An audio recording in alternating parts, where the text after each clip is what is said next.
हार मान रहे हो। लाइफ में गोल फिक्स तो कर लिया, लेकिन अब जब मैदान में कूद कर लड़ने की बारी आई तो डर लग रहा है। इट्स ओके, सबके साथ होता है। प्रॉब्लम ये नहीं है कि डर लग रहा है, प्रॉब्लम ये है कि डर की वजह से तुम रुक रहे हो और मैदान छोड़कर भागने के बारे में सोच रहे हो।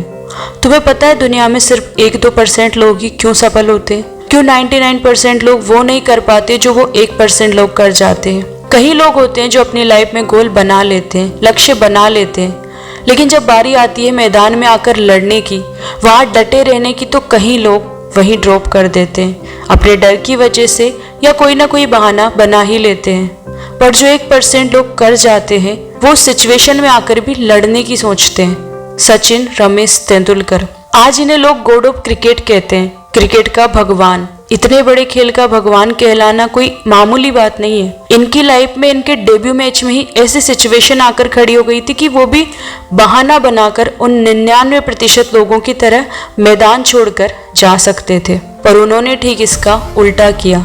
सन 1989 Bharat versus Pakistan test match चल रहा था। फर्स्ट, सेकेंड एंड थर्ड तीनों मैच ड्रा हो चुके थे। मैच का 5वां दिन था और चौथा मैच सियालकोट के स्टेडियम में खेला जा रहा था, जहां पाकिस्तानी खिलाड़ियों द्वारा भारत को हराने की पूरी प्लानिंग हो चुकी थी। पिच पर इतनी घास थी कि कहां पिच है ये दिख भी नहीं रहा था। मैच की शुरुआत से ही भारतीय टीम की हालत खराब हो गई थी। देखकर यही लग रहा था कि इंडिया ये मैच हार जाएगी। महज 38 रन पर 4 खिलाड़ी आउट हो गए थे। पाकिस्तानी खिलाड़ी जोश में थे और इंडिया को डोमिनेट कर रहे थे। तभी पवेलियन में से एक 16 साल का बच्चा, छोटी हाइट, दुबला पतला, अपने हाथ में बल्ला घुमाता हुआ बाहर निकलता है और सीधा मैदान की तरफ आता है। जहां अनुभवी खिलाड़ी आउट हो गए थे, कोई भी 16 साल के बच्चे को सीरियसली नहीं ले रहा था। कोई लेता भी कैसे जब सामने वसीम अकरम, वकार यूनिस और इमरान खान जैसे खतरनाक बॉलर हो, जिनकी बॉल की रफ्तार ही 150-160 किलोमीटर पर हार की थी। वो बच्चा आया और स्ट्राइक पर जाकर खड़ा हो गया। पहली बॉल आई वकार यूनिस की और बाउंसर सीधा सिर के ऊपर से। वैसे ही इतने तेज गेंदबाज और ऊपर से सियालकोट का स्टेडियम भी इतना फास्ट और खतरनाक की बॉल कब आए कब जाए कुछ पता ही ना चले।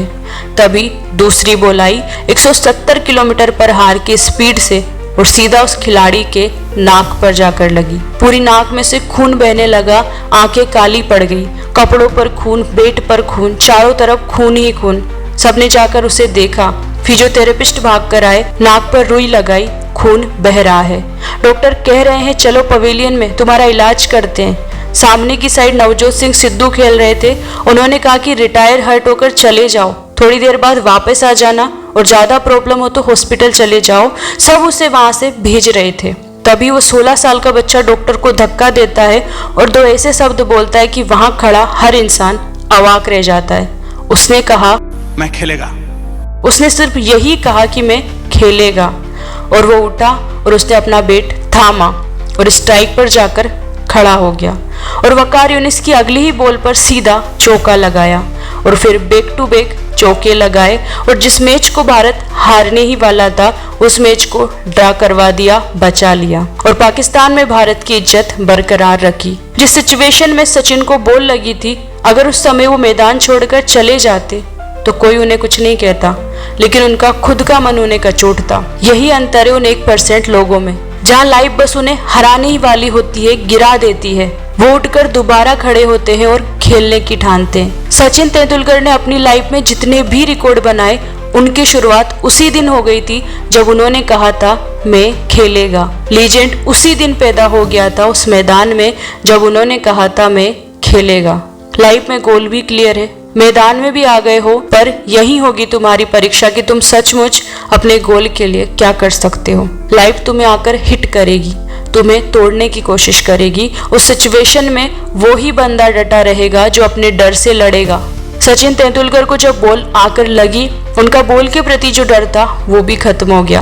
बॉल लग गई, खून निकल गया, दर्द हो गया, अब और कितना डराएगी लाइफ। सब डर खत्म, वो और खुलकर खेले। जब लाइफ हिट करे तुम भी उसे हिट करो और सिचुएशन की आंख में आंख डालकर कहो और कितना डराओगे, कितना हिट करोगे। तुम कितना भी डरा लो, कितना भी हिट करो, मैं खेलेगा। Be strong, be positive. Vande Mataram.